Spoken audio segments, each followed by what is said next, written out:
നമ്മൾ കല്യാണമൊക്കെ കഴിഞ്ഞ് കുട്ടികളൊക്കെ ആവാതെ പോകുമ്പോഴാണ് നമ്മൾ പലരും PCOD കുറിച്ച് അറിയുന്നതും അല്ലെങ്കിൽ അതിനെപ്പറ്റി കൂടുതൽ ടെൻഷൻ ആവാറ്. ഈ ഒരു കണ്ടീഷനിലേക്ക് വരുന്നതിന് മുൻപ് നമുക്ക് എന്താണ് സ്ത്രീകളിൽ നോർമലായിട്ട് നടക്കുന്നത് നോക്കാം. ഇത് കൂടാതെ തന്നെ നമുക്ക് പോഷകക്കുറവ് കൊണ്ടുവരാം. അതുപോലെ തന്നെ നമുക്ക് പറയാൻ പറ്റുന്ന മറ്റൊരു കാരണം എന്ന് പറഞ്ഞാൽ ഉറക്കക്കുറവ്. ഇങ്ങനെ പുരുഷ ഹോർമോണുകൾ ഉണ്ടാവുന്നതിന് ഒരു പ്രധാന കാരണം എന്ന് പറഞ്ഞാൽ പൂർണ്ണ വളർച്ച എത്താത്ത അണ്ടങ്ങളാണ് ഈ സിസ്റ്റുകളായിട്ട് നമ്മുടെ അണ്ടാശയത്തിൽ കാണുക. ഇപ്പം ഇങ്ങനെയാണ് ചിലർക്കാണെങ്കിൽ പീരീഡ്സ് തുടങ്ങിയ സമയത്ത് ഞാൻ പറഞ്ഞിരുന്നു ആദ്യത്തെ 1-2 വർഷം അവർക്ക് ചിലപ്പോൾ പീരീഡ്സ് ഇറഗുലർ ആയിരിക്കും. ഇങ്ങനെയുള്ള ഒരു കണ്ടീഷനെ നമ്മൾ PCOD ആയിട്ട് കൂട്ടരുത്. അപ്പം നമ്മൾ 2 വർഷത്തേക്ക് അവരോട് പറയാം, ഹായ്, ഞാൻ ഡോക്ടർ പ്രിയ, Q&B ഹെൽത്ത് കെയറിലെ ഹോമിയോപ്പതിക് ഫിസിഷ്യനാണ്. ഇന്ന് നമ്മുടെ ഇടയിൽ ഒരു 10 പെൺകുട്ടികളെ എടുത്തു കഴിഞ്ഞാൽ 4-5 പേർക്കെങ്കിലും PCOD ഉണ്ടാവാറുണ്ട്. പക്ഷേ ഇത്രയും അധികം ആൾക്കാർക്കുണ്ടെങ്കിലും നമ്മൾ അത്ര ടെൻഷനൊന്നും കാണിക്കാറില്ല. പക്ഷെ നമ്മുടെ ലൈഫ് പോകുന്തോറും നമ്മൾ കല്യാണമൊക്കെ കഴിഞ്ഞ് കുട്ടികളൊക്കെ ആവാതെ പോകുമ്പോഴാണ് നമ്മൾ പലരും PCOD കുറിച്ച് അറിയുന്നതും അല്ലെങ്കിൽ അതിനെപ്പറ്റി കൂടുതൽ ടെൻഷൻ ആവാറ്. നമുക്ക് ഈസി ആയിട്ട് ഡയറ്റിലൂടെയും വ്യായാമത്തിലൂടെയും കൺട്രോൾ ചെയ്യാൻ പറ്റുന്ന ഒരു കണ്ടീഷനാണ് PCOD. ഇന്ന് നമുക്ക് ഈ വീഡിയോയിലൂടെ എന്തുകൊണ്ടാണ് PCOD ഉണ്ടാകുന്നത്, എന്തൊക്കെയാണ് രോഗലക്ഷണങ്ങളെന്ന്, എങ്ങനെ നമുക്ക് PCOD കൺഫേം ചെയ്യാമെന്ന് നോക്കാം. എന്താണ് PCOD? Polycystic ovarian disease. Polycystic ovarian disease എന്ന് പറയുമ്പോൾ പോളി എന്ന് പറഞ്ഞാൽ അനേകം, സിസ്റ്റുകൾ എന്ന് പറഞ്ഞാൽ വെള്ളക്കെട്ട് അല്ലെങ്കിൽ നീര് നിറഞ്ഞ കുമിളകളായിട്ട് നിൽക്കുന്നത്. ഒവേറിയൻ ഡിസീസ് എന്ന് പറയുമ്പോൾ നമ്മുടെ അണ്ടാശയങ്ങൾക്ക് വരുന്ന രോഗങ്ങളെയാണ് പറയാം. അതായത് നമ്മുടെ അണ്ടാശയങ്ങളിൽ നീർക്കെട്ട് അല്ലെങ്കിൽ നീര് നിറഞ്ഞ കുമിളകളായി നിൽക്കുന്ന കണ്ടീഷനെയാണ് പോളിസിസ്റ്റിക് ഒവേറിയൻ ഡിസീസ് എന്ന് പറയും. ഈ ഒരു കണ്ടീഷനിലേക്ക് വരുന്നതിന് മുൻപ് നമുക്ക് എന്താണ് സ്ത്രീകളിൽ നോർമലായിട്ട് നടക്കുന്നത് നോക്കാം. സ്ത്രീകളിൽ യൂട്രസിൻ്റെ 2 ഭാഗത്തായിട്ടും ഓരോ ഓവറികളുണ്ട്. ടോട്ടലി 2 ഓവറികൾ. അപ്പോൾ നോർമലി ഒരു പീരീഡ്സ് ആകുന്ന ടൈം തൊട്ട്, അതായത് മെനാർക്കി തൊട്ട് മെനോപോസ് അല്ലെങ്കിൽ ആർത്തവ വിരാമം വരെയുള്ള കാലഘട്ടത്തിൽ 28 മുതൽ 35 ദിവസം വരെ ഒരു ഗ്യാപ്പിൽ നമുക്ക് പീരീഡ്സ് ആവാറുണ്ട്. പീരീഡ്സ് ആകുന്ന സമയത്ത് നമ്മുടെ അണ്ടാശയങ്ങളിൽ നിന്ന് ഏതെങ്കിലും ഒരു അണ്ടാശയത്തിൽ നിന്ന് ഒരു മെച്യൂർ ആയിട്ടുള്ള അണ്ടം പുറത്തേക്ക് വരികയാണ് ചെയ്യാറ്. നോർമലി ഇങ്ങനെയാണ്. ഇങ്ങനെ നടക്കുന്ന ഒരു സൈക്കിളെയാണ് നമ്മൾ പീരീഡ്സ് അല്ലെങ്കിൽ ഓവുലേറ്ററി ആയിട്ടുള്ള ഒരു സൈക്കിള്. ഈ ഒരു സൈക്കിളിന് എപ്പോഴെങ്കിലും ഒരു താളം തെറ്റും. ആ ഒരു താളം തെറ്റലിൻ്റെ ഭാഗമായിട്ട് പല രോഗലക്ഷണങ്ങളും പല സിംറ്റംസുമായി കൂടി ചേർന്ന് നിൽക്കാം. ഈ ഒരു കണ്ടീഷനെയാണ് നമ്മൾ പോളിസിസ്റ്റിക് ഒവേറിയൻ സിൻഡ്രോം അല്ലെങ്കിൽ ഒരു കൂട്ടം രോഗങ്ങളായിട്ട് പറയാറ്. ഇനി നമുക്ക് എന്തുകൊണ്ടൊക്കെയാണ് PCOD ഉണ്ടാവുന്നത് നോക്കാം. ഒന്നാമത്തേത് ജനിതക ഘടകങ്ങൾ. ഇപ്പം അമ്മയ്ക്ക് ഉണ്ടെങ്കിൽ മകൾക്ക് ഉണ്ടാവാനുള്ളൊരു ചാൻസ് എന്ന് പറഞ്ഞാൽ 10%. അപ്പോൾ അവരിൽ തന്നെ ഒരു പെൺകുട്ടിക്ക് ഉണ്ടെങ്കിൽ രണ്ടാമത്തെ മകൾക്ക് ഉണ്ടാവാനുള്ള ചാൻസ് എന്ന് പറയുന്നത് 20% വരെയാണ്. പക്ഷെ അമ്മയ്ക്ക് ഉണ്ടെങ്കിൽ മാത്രമേ മകൾക്ക് ഉണ്ടായിക്കൂടൂ എന്ന് പറയാൻ പറ്റില്ല. നമ്മുടെ ജീവിതശൈലിയിലുള്ള ചില മാറ്റങ്ങൾ കാരണം ഈ ഒരു ജനറ്റിക് ഫാക്ടർ കൂടി ഉണ്ടെങ്കിൽ PCOD ഉണ്ടാവാനുള്ള കാരണം കുറച്ച് കൂടുതൽ അല്ലെങ്കിൽ പെട്ടെന്ന് തന്നെ വരാൻ ചാൻസ് ഉണ്ട്. ഈ കാരണങ്ങൾ എന്തൊക്കെയാണെന്ന് നോക്കാം. ഒന്നാമതായിട്ട് പറയുകയാണെങ്കിൽ നമ്മുടെ ഭക്ഷണ രീതി എന്ന് പറയുമ്പോൾ അമിതമായ മധുരം, പഞ്ചസാര അല്ലെങ്കിൽ ഹൈ ഫ്രക്ടോസ് കോൺസെപ്റ്റ് അടങ്ങിയ bakery items, junk foods, hotel ഭക്ഷണങ്ങൾ, അതുപോലെ തന്നെ ഒരുപാട് എണ്ണയിൽ വറുത്തതും പൊരിച്ചതുമായ ഭക്ഷണങ്ങൾ, ഇങ്ങനെ അമിതമായ ഭക്ഷണ രീതി, ഇതാണ് പ്രധാന കാരണം. ഇത് കൂടാതെ രണ്ടാമത് പ്രത്യേകിച്ച് വ്യായാമമൊന്നുമില്ലാത്ത ഒരു ജീവിതശൈലി. ഇന്ന് നമുക്കറിയാം, സ്ത്രീകളുടെ കേസിലൊക്കെ എടുക്കുകയാണെങ്കിൽ പ്രത്യേകിച്ച് ജോലിയൊന്നും ചെയ്യേണ്ട, എല്ലാത്തിനും നമുക്ക് വീട്ടിലൊക്കെ ആണെങ്കിൽ പലതരത്തിലുള്ള മെഷീൻസ് ഉണ്ട്. നടു വളച്ച് ചെയ്യേണ്ടതായ ഒരു ജോലികളും ഉണ്ടാവില്ല. ഇങ്ങനെ വ്യായാമക്കുറവ് കൊണ്ടുവരാം. പിന്നെ മൂന്നാമത്തെ ഒരു കാരണം എന്ന് പറഞ്ഞെങ്കിൽ സ്ട്രെസ് അല്ലെങ്കിൽ മെൻ്റൽ ടെൻഷൻസ്. ഇപ്പോൾ കുട്ടികളുടെ കേസൊക്കെ ആണെങ്കിൽ പഠനത്തിലുള്ള ഒരു ടെൻഷൻ ആവാം, അല്ലെങ്കിൽ അവർക്കുള്ള ഏതെങ്കിലും ഒരു സ്റ്റേജ് പെർഫോമൻസോ അങ്ങനത്തെ എന്തെങ്കിലും ഒരു കേസ് വരുമ്പോഴുള്ള ടെൻഷൻസ് ആവാം. ഇത് കഴിഞ്ഞ് കുറച്ചും കൂടി ഡെവലപ്പ് അല്ലെങ്കിൽ ഒരു കോളേജ് ലൈഫ് എത്തുമ്പോൾ അവർക്ക് അവിടെ ഉണ്ടാകുന്ന സൗന്ദര്യപരമായിട്ടുള്ള എന്തെങ്കിലും ടെൻഷൻസോ അല്ലെങ്കിൽ മുഖക്കുരു വന്ന അതിൻ്റെ ടെൻഷൻ, അതൊക്കെ ചിലരിൽ അമിതമായിട്ട് ടെൻഷൻ ഉണ്ടാക്കാറുള്ള കാരണം. ഇതും കഴിഞ്ഞ് നമ്മളൊരു കല്യാണത്തിലേക്കൊക്കെ പോകുമ്പോൾ ആ ഒരു ഏജിൽ ഉണ്ടാകുന്നതായ ടെൻഷൻസ്, ഇതൊക്കെ കഴിഞ്ഞ് കുട്ടികളൊക്കെ ആവാൻ നോക്കുമ്പോൾ ഉണ്ടാവും, കുട്ടികൾ ഉണ്ടാവാതെ വരുന്നു. അപ്പം അതുമൂലം ഉണ്ടാകുന്ന ടെൻഷൻസ്, ഇങ്ങനെയുള്ള സ്ട്രെസ്സും ടെൻഷനുമാണ് ഒരു പരിധിവരെ നമുക്ക് ഈ ഒരു ജീവിതശൈലിയുടെ രോഗങ്ങളായി പറയാൻ പറ്റുന്നത്. ഇത് കൂടാതെ തന്നെ നമുക്ക് പോഷകക്കുറവ് കൊണ്ടുവരാം. അതുപോലെ തന്നെ നമുക്ക് പറയാൻ പറ്റുന്ന മറ്റൊരു കാരണം എന്ന് പറഞ്ഞാൽ ഉറക്കക്കുറവ്. അപ്പോൾ പെൺകുട്ടികളുടെ കേസ് എടുക്കുകയാണെങ്കിൽ നമുക്ക് ഈ രാത്രി ഇങ്ങനെ ഉറക്കൊളച്ച് പഠിക്കുന്ന സമയത്ത് ഒരു 10:30-ക്ക് ശേഷം ഇങ്ങനെ ഉറക്കം കളഞ്ഞ് പഠിക്കാതിരിക്കുക. അതുപോലെ തന്നെ 7 മണിക്ക് ശേഷം രാവിലെ കിടന്ന് ഉറങ്ങാതിരിക്കുക. ഈ ഒരു ടൈമിൽ കൃത്യമായിട്ട് ഉറങ്ങാൻ വേണ്ടി ശ്രമിക്കും. മാക്സിമം ഒരു 7 മണി വരെ കിടന്നുറങ്ങാവുള്ളൂ. അത് കഴിഞ്ഞ് നമുക്ക് വീണ്ടും ഇങ്ങനെ ഉറക്കമൊക്കെ കൺസിഡർ അല്ലെങ്കിൽ ഉറക്കം നീണ്ടു പോവുകയാണെങ്കിൽ അത് നമ്മുടെ മെറ്റബോളിസത്തിനെ തകരാറാക്കുകയും അതുവഴി നമുക്ക് പല ഹോർമോണൽ ഇംബാലൻസും വരാം.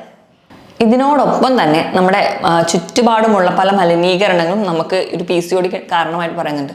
നമ്മൾ തന്നെ പ്ലാസ്റ്റിക് കത്തിക്കുക അല്ലെങ്കിൽ പല രീതിയിലുള്ള മലിനീകരണങ്ങളുണ്ട്, വായു മലിനീകരണങ്ങളൊക്കെ ഉണ്ടാവാറുണ്ട്. അതിൻ്റെ ഒരു ഫലമായിട്ട്, അതുപോലെ തന്നെ നമ്മുടെ ഭക്ഷണങ്ങളിലൊക്കെ നമ്മൾ തന്നെ അറിയാതെ തന്നെ പല കീടനാശിനികൾ മിക്സ് ചെയ്യുന്നതിൻ്റെ ഭാഗമായിട്ടും ഒക്കെ ഇന്ന് PCOD ഉണ്ടാവുന്നുണ്ട്. ഇത് കൂടാതെ തന്നെ നമുക്ക് ഉണ്ടാവാനുള്ളൊരു പ്രധാന കാരണം അമിതവണ്ണമാണ്. പക്ഷേ അമിതവണ്ണം കൊണ്ടാണോ PCOD ഉണ്ടാകുന്നത്, അതോ PCOD മൂലമാണോ ഒരു ഹോർമോണൽ ചേഞ്ച് വന്നിട്ടാണോ അമിതവണ്ണം വരുന്നതെന്ന് കൃത്യമായിട്ട് നമുക്ക് പറയാൻ പറ്റില്ല. ഇതിനെ ഒരു സൈക്കിളായിട്ടാണ് പറയാറ്. ഇപ്പം അമിതവണ്ണമുള്ളവരിലാണെങ്കിൽ ഇൻസുലിൻ റെസിസ്റ്റൻസ് എന്ന് പറയുന്ന ഒരു കണ്ടീഷൻ ഉണ്ടാവും. ഇൻസുലിൻ റെസിസ്റ്റൻസ് എന്ന് പറഞ്ഞു കഴിഞ്ഞാൽ നമ്മുടെ ശരീരത്തിൽ നമ്മുടെ ഇൻസുലിൻ എന്ന് പറയുന്ന ഒരു ഹോർമോൺ ഉണ്ട്. ഈ ഹോർമോണാണ് നമ്മൾ കഴിക്കുന്ന ഭക്ഷണത്തിലെ ഗ്ലൂക്കോസിനെ തിരിച്ചറിഞ്ഞ് ഊർജ്ജമായി കൺവേർട്ട് ചെയ്യാൻ സഹായിക്കുന്നത്. ഇങ്ങനെ ഈ അമിതവണ്ണമൊക്കെ ഉള്ളവരിലാണെങ്കിൽ ഇങ്ങനെ ഉണ്ടാകുന്ന ഇൻസുലിന് ഈ ഒരു കഴിവുണ്ടാവില്ല. അപ്പോൾ അവർ ഗ്ലൂക്കോസ് മോളിക്യൂളിനെ തിരിച്ചറിയാതെ പോവുകയും ഊർജ്ജം ഉണ്ടാക്കുന്നില്ല. അതിന് പകരം നമ്മൾ കഴിക്കുന്ന ഭക്ഷണമെല്ലാം കൊഴുപ്പായി കൺവേർട്ട് ചെയ്യും. അത് വീണ്ടും ശരീരത്തിൽ അടിയുകയും അത് അമിതവണ്ണമാവുന്നു. അപ്പോൾ ഇതൊരു സൈക്കിൾ പോലെയാണ്. അമിതവണ്ണം കൊണ്ട് ഇൻസുലിൻ റെസിസ്റ്റൻസ് ഉണ്ടാവുന്നു. ഇൻസുലിൻ റെസിസ്റ്റൻസിൻ്റെ ഭാഗമായിട്ട് ശരീരത്തിൽ വീണ്ടും കൊഴുപ്പടിയുന്നു. അങ്ങനെ വീണ്ടും നമ്മൾ അമിതവണ്ണം ഉണ്ടാകുന്നു. അങ്ങനെ ഈ ഇൻസുലിൻ റെസിസ്റ്റൻസിൻ്റെ ഭാഗമായിട്ട് തന്നെ സ്ത്രീകളിൽ പുരുഷ ഹോർമോൺ കൂടുതലായിട്ട് ഉൽപ്പാദിപ്പിക്കുന്നു. അതുവഴിയാണ് നമുക്ക് മെയിൻലി ഈ PCOD ഉണ്ടാവുന്നത്. അതിനെപ്പറ്റി നമുക്ക് വിശദമായിട്ട് നോക്കാം. അതിനു മുൻപ് എന്തൊക്കെയാണ് PCODയിൽ ഉണ്ടാകുന്ന രോഗലക്ഷണങ്ങളെന്ന് നോക്കാം. ഒന്നാമതായിട്ട് ആർത്തവ ക്രമക്കേട്. നമുക്കറിയാം നോർമലി പീരീഡ്സ് ആവുന്ന സൈക്കിൾ എന്ന് പറഞ്ഞാൽ 28 മുതൽ 35 ദിവസത്തിനുള്ളിൽ ആ ഒരു സൈക്കിളാണ്. അപ്പം അതിൽ കൂടുതലായിട്ട് ചിലരിലാണെങ്കിൽ 45 അല്ലെങ്കിൽ 50 ദിവസം കൂടുമ്പോഴേ പീരീഡ്സ് ആവുള്ളൂ. അല്ലെങ്കിൽ ചിലർക്ക് ആവുമ്പോൾ ജസ്റ്റ് ഒരു സ്പോട്ടിംഗ് ആയിട്ട് മാത്രമേ കാണിക്കുള്ളൂ. ചിലർക്കാണെങ്കിൽ അമിതമായിട്ടുള്ള ബ്ലീഡിങ് അല്ലെങ്കിൽ ചിലപ്പോൾ ക്ലോട്ട്സ് ആയിട്ട് പോകുന്ന കാണാം. ഇങ്ങനെ പല രീതിയിലായിരിക്കും പലരിലും പ്രസൻറ്റ് ചെയ്യുന്നത്. ഇങ്ങനെയുള്ള ഒരു ആർത്തവ ക്രമക്കേട് കാണാം. ഇത് കൂടാതെ ഇപ്പം നമുക്കറിയാം പീരീഡ്സ് ആകുന്ന ഒരു പ്രായം, അതായത് നമ്മൾ ആ കൗമാര പ്രായത്തിലൂടെ കിടക്കുന്ന സമയത്ത് പെൺകുട്ടികൾക്ക് ആ 1-2 വർഷം പീരീഡ്സ് ഇറഗുലർ ആയിരിക്കും. അതൊരിക്കലും ഒരു PCOD അല്ല. അത് നോർമലി അങ്ങനെ ആവാം. ചിലർക്ക് റെഗുലർ ആയിട്ട് തന്നെ ആദ്യം തൊട്ടേ ആവാം. ചിലർക്ക് തുടങ്ങുന്ന ആ ഒരു സമയത്ത് 1-2 വർഷത്തേക്ക് താളം തെറ്റിയായിരിക്കും ഉണ്ടാവുക. ഇത് കൂടാതെ തന്നെ നമ്മൾക്ക് റെഗുലർ ആയിട്ട് ആവാൻ തുടങ്ങിയ ഒരാൾക്ക് പെട്ടെന്നൊരു ഇറഗുലർ ആവുക എന്ന് തുടങ്ങുമ്പോഴാണ് നമ്മൾ ഈ ആർത്തവ ക്രമക്കേട് നമ്മൾ ശ്രദ്ധിക്കേണ്ടത്. ഇത് കൂടാതെ ചിലർക്കാവുമ്പോൾ ജസ്റ്റ് സ്പോട്ടിങ് മാത്രമായിട്ട് കാണുമ്പോഴൊക്കെ നമ്മൾ ശ്രദ്ധിക്കണം. ഇത് കഴിഞ്ഞ് നമുക്ക് രണ്ടാമതായി കാണിക്കുന്നതെന്ന് വെച്ചാൽ രോമ വളർച്ച അല്ലെങ്കിൽ ഹെർസ്യൂട്ടിസം. അതായത് ഒരു പുരുഷ ഹോർമോണിൻ്റെ ആ ഒരു സ്വാധീനം വരുമ്പോൾ സ്ത്രീകളിലാണെങ്കിൽ പെൺകുട്ടികളിലൊക്കെ മേൽചുണ്ടിൽ, താടിയിൽ, നെഞ്ചിൻ്റെ ഭാഗത്ത്, വയറിൽ, തുടയിൽ ഈ ഒരു ഭാഗങ്ങളിലൊന്നും പൊതുവെ അത്ര രോമ വളർച്ച കാണിക്കാറില്ല. പക്ഷേ PCOD പോലെയുള്ള ബുദ്ധിമുട്ടുള്ള പെൺകുട്ടികളിൽ ഇങ്ങനെ രോമ വളർച്ച, കട്ടിയിലുള്ള രോമങ്ങൾ ഉണ്ടാവുന്നതായിട്ട് കാണാം. ഇതിനോടൊപ്പം തന്നെ മുടി കൊഴിച്ചിൽ, അത് കൂടുതലും ഒരു കഷണ്ടി പോലെ വരുന്നത്, അതായത് ഫ്രണ്ടിലാണ് പ്രധാനമായിട്ട് ഒരു ഫ്രോണ്ടൽ ഏരിയയിലാണ് കൂടുതലായിട്ട് മുടി കൊഴിയുന്നത്. അതുപോലെ തന്നെ മുടിയുടെ കട്ടി കുറഞ്ഞു പോവുക, ഇങ്ങനെയുള്ള സിംറ്റംസ് കാണിക്കാം. ഇതുകൂടാതെ തന്നെ മുഖത്ത് അല്ലെങ്കിൽ പൊതുവെ സ്കിന്നൊക്കെ ഒരു എണ്ണമെഴുക്ക്, ഒരു ഓയിലി സ്കിൻ ആവുക, മുഖക്കുരു വരിക. അതുപോലെ തന്നെ അക്കാന്തോസിസ് നൈഗ്രിക്കൻസ് എന്ന് പറഞ്ഞൊരു കണ്ടീഷൻ, അതായത് നമ്മുടെ കഴുത്തിൻ്റെ ബാക്ക്, ഈ കൈകളുടെ വിരലിലുള്ള ഈ നെക്കിൾസിൽ, കൈൻ്റെ മുട്ടിൽ, കാലിൻ്റെ മുട്ടിൽ, കക്ഷത്ത് ഒക്കെ കറുത്ത നിറം, എന്നുള്ള സ്കിന്നിൻ്റെ ആ ഒരു ടെക്സ്ചർ മാറുക. ഈ ഒരു കണ്ടീഷൻ നമ്മൾ അക്കാന്തോസിസ് നൈഗ്രിക്കൻസ് എന്ന് പറയും. ഈ ഒരു കണ്ടീഷൻ ഉണ്ടാവാനുള്ളൊരു കാരണം ഇൻസുലിൻ റെസിസ്റ്റൻസ് ആണ്. ഈ ഇൻസുലിൻ റെസിസ്റ്റൻസ് ഉള്ളതുകൊണ്ട് അങ്ങനെ PCOD വരുന്നത് മൂലം ഇങ്ങനെയൊക്കെ ചില ലക്ഷണങ്ങൾ കാണിക്കാറുണ്ട്. ഇത് കൂടാതെ തന്നെ അമിതമായിട്ട് മുഖക്കുരു വരിക, അതുപോലെ തന്നെ സ്കിൻ ടാഗുകൾ ധാരാളം ശരീരത്തിൽ വരിക.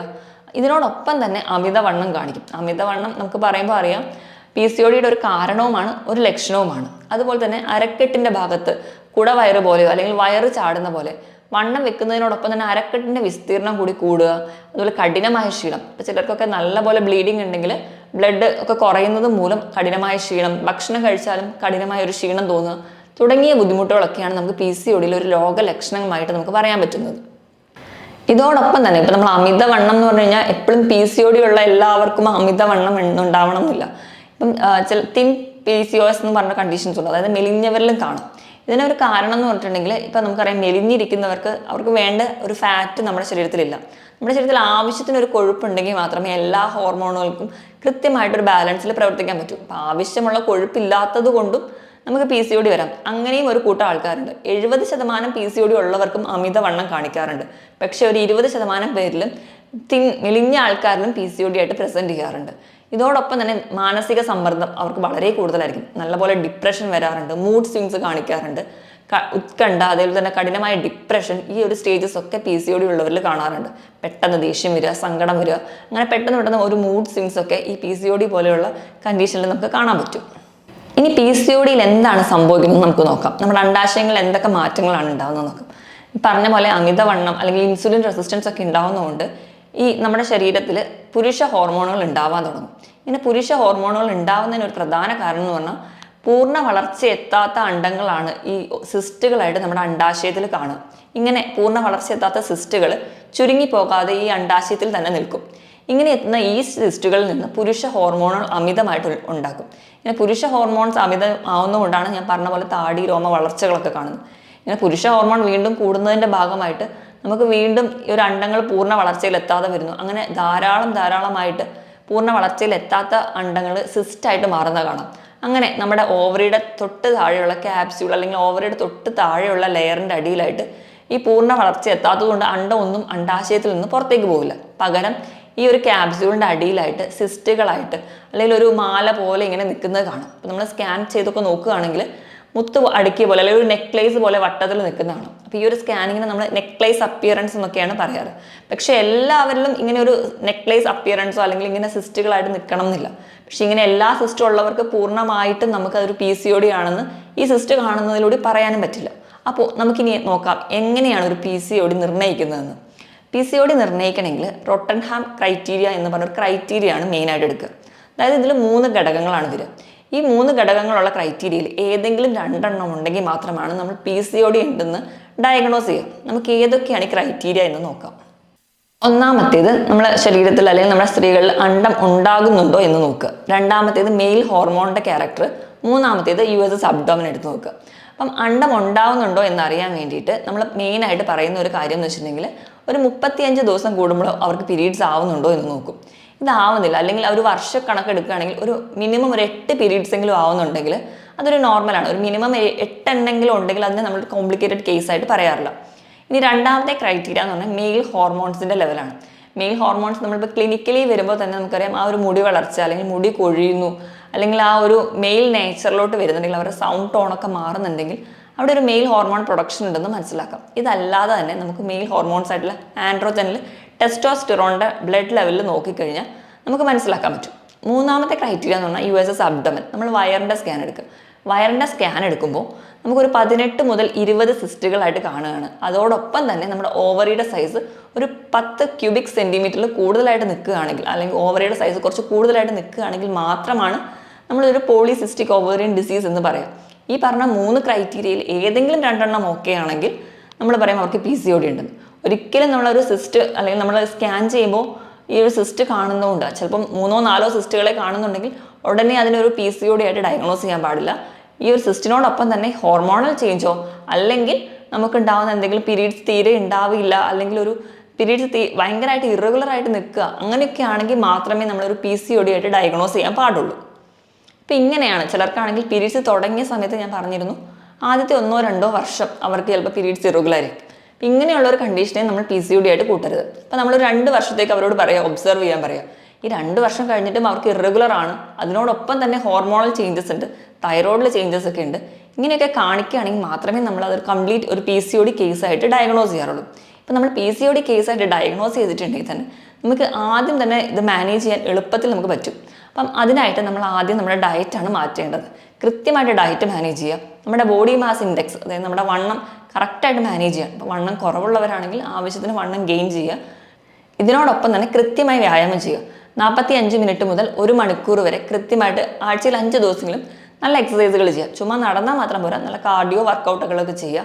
അതിനോടൊപ്പം തന്നെ കൃത്യമായ ഉറക്കം ഉറപ്പുവരുത്തണം. ധാരാളം വെള്ളം കുടിക്കുക, പോഷക ഗുണങ്ങളുള്ള ഭക്ഷണങ്ങൾ കഴിക്കുക. മെൻ്റൽ ഹെൽത്ത് വളരെ ഇമ്പോർട്ടൻ്റ് ആണ്.